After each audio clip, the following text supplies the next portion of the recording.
Hello everyone, welcome back to being in my living room again. And it's a cozy one. So I thought I would be doing the video here. And thank you again to my subscriber who suggested the CRS Score. And yeah, so if any of you wants to know how it is, how it works, I will be more than happy to help you. So I suggest let's jump into it. Hey everyone, finally doing the CRS Score. So I type CRS Score, which which is an abbreviation of Comprehensive Ranking System. So let's click on it and let's get started. So this tool will calculate a comprehensive ranking system score based on answer you provide, and we usually use like I said, for your PR, it's not luck. It's on when you get for your invitation to get an invitation from the express entry. I know lots of people say it's based on luck, and maybe that's because I consider myself as a lucky person, but I honestly think it's based on a point system, because I was granted 600 points that was added to my 400 points, and I got 1,000, and I had an invitation. So like I say, CRS is a point-based system, and used to assess score your profile, rank it in express entry. So it's going to assess skills. So if you have if you have, for example, experience with certain, I don't know, like tools or stuff like that, education, if you know, skills also, it's like if you code or if you have management skills, stuff like that. Education, if you have a PhD or master, if you have Canadian education, language ability, as you know, it's English and French, work experience, this one has like A, B, or C. We'll go through that, and other factors. Other factors can be if you have a baby. Please don't go make babies. Just for that, you're gonna regret it. Like, trust me, you're gonna regret it. So yeah. If you're married as well, yada yada yada. If you have a parent, or if you're on the common law. This tool is okay. You can read that. Let's jump right into it. So I'll take them. Let's do. I'll do what I. Yeah. So never married. I am 26. I know you have a better score if you're under 25, which I should have done last year, and I had the capabilities of doing it. Let's just say I was very dumb. What is your level of education? You're literally seeing all my score right now. Okay, your highest level of education, and a Canadian degree. Yes, I was a Georgian, so I had a 2-year. Disclaimer here, please take a 2-year, don't take a 1-year. Like, if you want to take a 1-year, at least get an extent, but it costs more money because you have to get an extension of visa. Once you have an visa extension, you have to take another course because you will not have enough time for your work experience. 1-year certificate, it equals to 8 months of work experience, which is not enough. Have you earned a Canadian degree, diploma, or certificate? English or French as a second language must not have added for more than, let's see. Have you earned a Canadian degree, diploma, or certificate? I did. Note to answer yes. English or French as a second language must have not been added more than half of the study. Okay, some people come here to study English as a second language, especially students from China. For me, I know both languages. I take the IELTS and I took the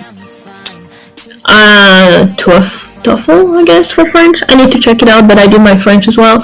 You must have studies and then award or required. Nope. I came here and I paid money. You have studied at a school within Canada. Foreign campuses don't count. Studies at a school. You must have. Yes, I have studied. You must have been full-time at least 8 months unless you completed. Yes. Have you had been? Yes, okay. Choose the best answer to describe your level of education. It's a 2-year diploma in web interactive media design, which is a fancy word for web development and animation. Official languages, English and French. You need to submit a test result. Oh, I need to look for my score. Yeah, I took the IELTS and the TEF. Speaking, I know I got a 9 on that. Listening, I forgot how much I got. I know it was, let's say, okay, let's give it a 7, and it was like at 7.5ish. 7.5, writing it's 6.5. Do you have languages? Yes, I have TEF. And I know all my was above, like this is easy. Every of my, I have a better French than English, and I do give lessons as well, private lessons. The last 10 years, how many years of skill work do you have? The last 10 years, I have 2. I was an admin assistant and I was an executive assistant as well. I don't know which note it is, but you can Google it. It can be like admin assistant. I'm not doing that. I need to cut that. You can Google it. I'm not going to Google anything because it's my work and I don't want you to see what I'm doing. I'm probably going to cut that out. But yeah, just Google admin assistant. In the last 10, how many years total of foreign skilled worker I had? I've been full paid. None to less than a year. Do you have a certificate? Do you have a certificate of qualification from a Canadian province? Let people, okay, a certificate of qualification lets people work in some skill trade. Okay, so this one, it's like, it's not the same as NAMI. No, I don't. So okay, this one, so for example, if you're a welder, if you're a technician, appliance technician, you need a special certificate. It's mostly for trade. So yeah, I don't have that. You have a valid job offer supported by labor market impact assessment. Okay, LMIA. What is LMIA? LMIA is especially when you come on a work permit or when you haven't been in school and you are looking for jobs. So there's a labor market assessment. So before giving you basically what it is, before giving you a job, we need to see if there's a need for you in the labor market. It's a need for you. So it's a bit of a tricky and a long process because the employer needs to put a job advert and see if people respond. If people don't respond, then they can justify the fact that they are having you and giving you a work permit and a visa to be able to come and work here. So however, if you're a student, if you have your postgraduate work permit, I think I made a video on that, I need to check, you're good. For me, for example, I did not need an LMIA. I was on an open work permit. I was on a postgraduate work permit of 3 years, but yeah, it's open. I can work for any employer. When it comes to LMIA, normally it's the employer who does that, and you have a work permit with that specific employer. Okay, whether an offer is valid or not also depends on different factors. Do you have a valid, so no, I didn't have an MIA. Do you have a nomination certificate of a province? Okay, so I'm going to put no here because I'm going to pretend it's the first time that I'm doing it. You're going to see my score is going to be like around 400-ish, but if I do put a yes, okay, let's put select. What's going on here? Oh, I don't want to refresh it.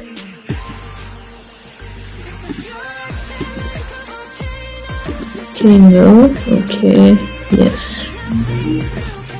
Okay, if you put nomination certificate, they might ask you for it, and then it's going to bump your score, but I'm going to put no, just to see what's there. Do you, your spouse, or come and know? Will they come with me? Have at least one brother or sister? As you know, I have no one here, so I'm gonna put no. You know what? I'm going to duplicate that because I want to see what do I get. 493. Let's see what I get if I put. What the heck? Don't tell me. What? Let's see. I'll put a yes here. Calculate score. Let's see what I got. Okay, 1,000. Why? Because I have 600 additional point, which I got from the provincial nominee. So yeah, it's gonna change your ranking system from that. And this is approximately what I got actually. I got around 400 something, and then when I actually got an invitation, a PNP invitation, I got around 1,000, which allowed me to get an invitation from the express entry pool. So I hope that was helpful for you guys. If ever you have any more questions, sometimes it can be tricky. I am not an immigration advisor, but I can do my best to help you out. Leave a comment down below, please. I don't mind you DMing me, but lots of people have similar questions, so I would really appreciate if you could leave those comments down below so that other people can ask questions and have answers, and we can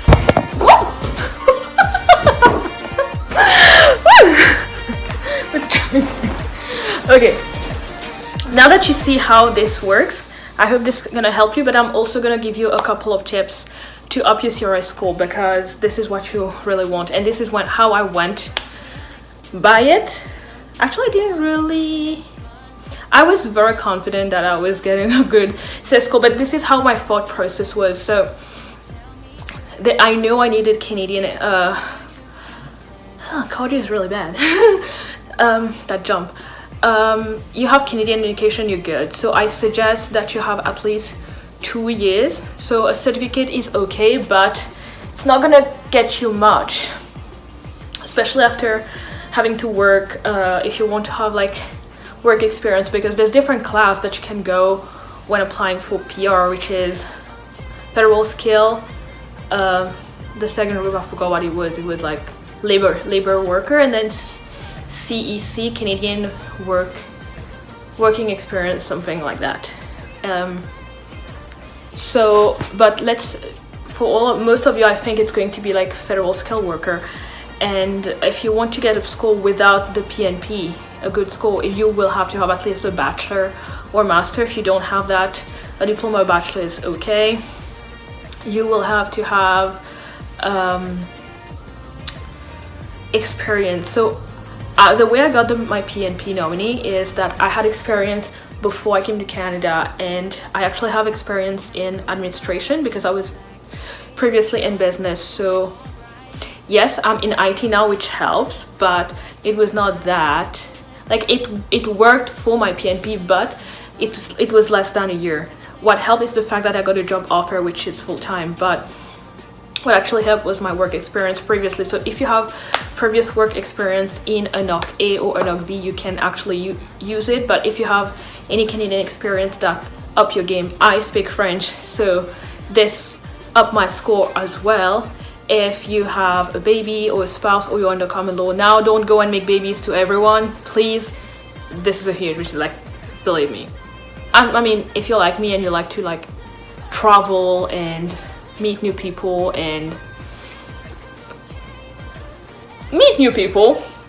you don't want to be tied up to a baby. However, if ever you've been with someone for at least a year, you can always claim common law. Now you can tell me, Emily, I don't know anything about French. That's totally fine. If you're in college for Georgian, you actually have French that you can take as a general. I took Spanish. I know French is there. You can always ask. If you're doing anything with aviation, they have a course in French as well, so this can up your game. Now, let's say your score is 300 or 400. Do you get a chance to be taken and get an invitation? It really depends. I will not be counting on that, because it's on a chance thing that the score goes up, goes down to 400. Normally the lowest score is actually 530.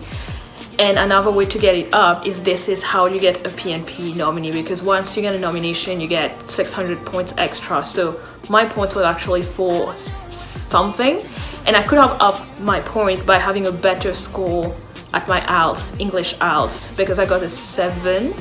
But if I got a 7.518, my score would have gone up. If you're younger as well, your score will go up. So I can do that. But so I got 432. It could have gone up than that, more than that, but I didn't redo the test, and I applied under the INP, and I got the PNP, which gave me an extra 600, which actually bumped it up to 1,000. Once you're in that, you're sure you're gonna get an invitation, because I know lots of people think it's luck, but it's actually based on criteria. And if you follow the criteria and you put all the chances on your side, because I was, well, if you're under 25 it's good. I'm over 25, I'm 26. I speak French. I have a Canadian education. If I have Canadian experience, it would be better. I have a full-time job with a Canadian employer. I have education, so, and I also have previous experience. Doesn't matter because it was in business, but I have previous experience in a NOC A or a NOC B. That helps. So yeah, I would advise you to do everything to up your score. If you can't, then go for a PNP and just look. I will do a separate video on PNP because you need to be very careful when you decide to pick your PNP, because they're conditioned. That's the reason why they nominate you. There's a nomination, and there are certain criteria you need to be eligible for, and not every province have the same criteria. Ontario is not the same as BC. Alberta is not the same as Nova Scotia, so I think I'll do a separate video on that if ever you want to. But Grav, I hope I didn't butcher your name. Thank you for the suggestion. If ever you have any suggestion for future videos, please comment down below. And if you really want to support me and show me love, please give me a like or subscribe to the channel, because it really helps my channel and help other people find information and video.